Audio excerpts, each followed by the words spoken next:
Mmoja hapa ambaye hakujua watu wa Mungu wanalindwa na nani, hawajilindi wenyewe. Matendo ya Mitume 12. Tuone mpuuzi mmoja hapa. Hata siku hizi za leo wapo, sio kwamba wameisha, wapo, lakini lazima wagonge mwamba. Bwana Yesu apewe sifa. Lazima wagonge mwamba. Hivi unajua kwamba Kristo wakati ameenda nyikani, Biblia inasema kwamba shetani hakwenda kushindana naye automatic. Anasema mjaribu, akaenda kumjaribu.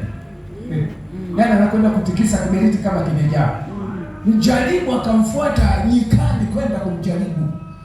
Yeye anaitwa mjaribu, ana testi kwanza. Nguvu ipo au haipo?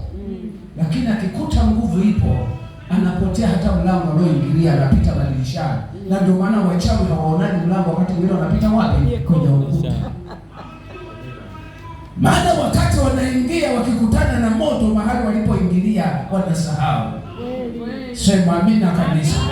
Bwana yuko upande wangu, na jioni hii leo mwambie shetani Bwana yuko upande wangu. Jioni hii leo mwambie waganga Bwana yuko upande wangu. Jioni hii leo mwambie washindani wako Bwana yuko upande wangu. Sitaogopa mwanadamu atafanya nini. Mungu akiwa upande wangu hakuna anayeweza kugusa maisha.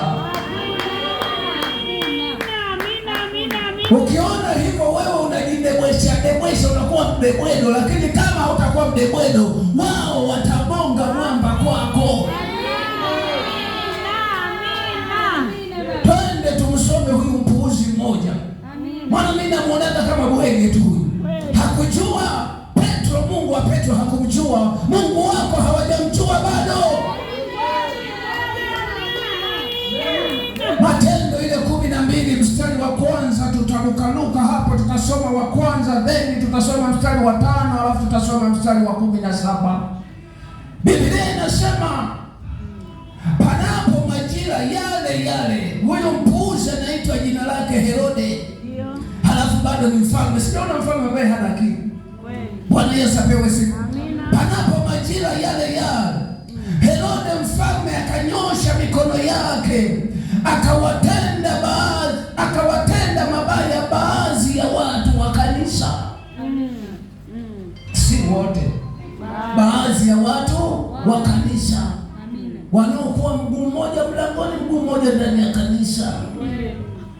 Badilika leo, wakija wakutane na fataki. Badilika leo. Haleluya. Adui anapokuja, kwanza, kitu cha kwanza anaanzia kwenye chatting zako. Anaanzia wapi? Kwenye chati zako.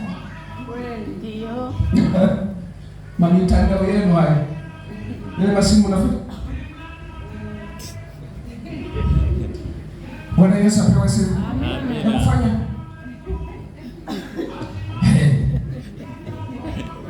Sasa shetani akija kwanza anaangalia zile komenti zako tapa.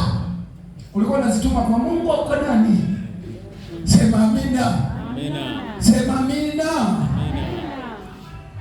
Panapo majira yale, Herode mfalme akanyosha mikono yake, akawatenda mabaya baadhi ya watu wa kanisa.